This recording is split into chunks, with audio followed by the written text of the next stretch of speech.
Haley, can you tell us a little bit about your character? Sure. Mowgli is a kid who, as everyone saw in the original Jungle Book, had lived in the jungle since he was born, and it's now that he is becoming older, he has to everybody figures that he has to go live with the man village when he has been brought up by animals.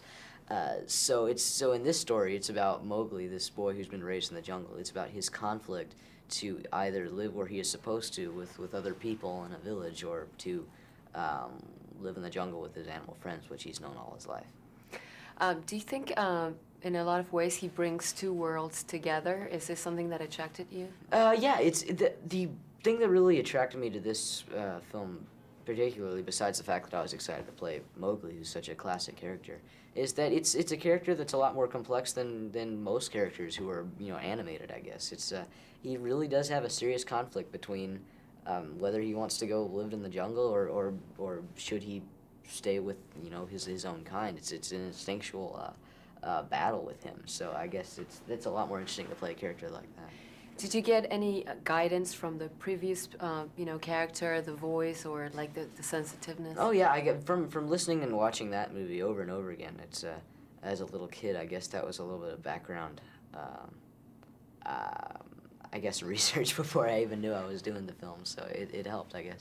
How hard is it to express all these things just with your voice and not with your body? Yeah, it's a different process recording just voiceover, because you have to focus everything from the way you express yourself in a live action film into one source, and I guess it makes that one particular part of acting a lot more richer. It's helpful for an actor, I guess. Do you get a lot of directions from the director, or it's? Yeah, it's with voiceover. It's an even more advanced form of acting, where in movies everyone says, like, you get take after take, and in this film you record a line as many different ways as you possibly can, because you have so many options, and I think animated scripts get rewritten more than any other script I've ever seen, because there's so many different ways you can go. With the way every single line sounds. So there's, in the script there's like 4 or 5 alts for a line. So it's kind of funny. And do they show you do you have like a visual component when you're recording this? Yeah, occasionally. In the latter part of the recording process, they'll usually have sketches which are animated on a monitor, just to get the idea of what's going on. So it's interesting to see it all come together. And can you talk a little bit about your relationship with Baloo? Oh yeah.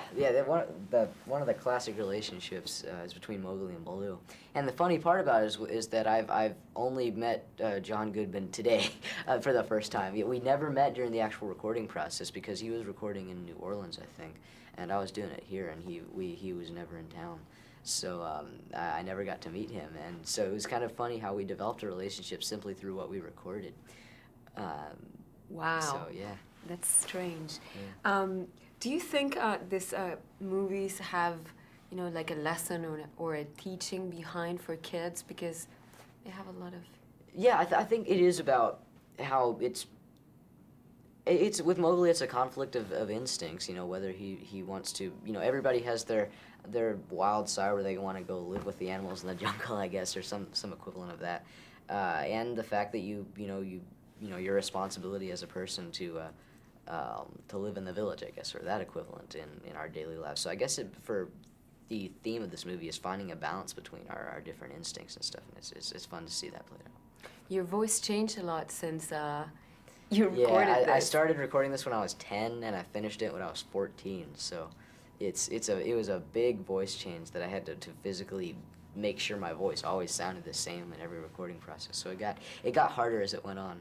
How hard is it for you to come here today and talk about this film that was done a while ago? Yeah, I have trouble even remembering the first times I started recording this, because it was so long ago. But I finished the last looping rather recently, so I guess I still I feel like I just finished recently, so it's still sort of fresh in my mind. Have you done any other voiceover characters since this film? With Jungle Book, I started when I was 10 and ended when I was 14, and I did the bears in between. I did the country bears in between. I started that film after I started Jungle Book and finished it, and it came out way before this film, so it's kind of funny.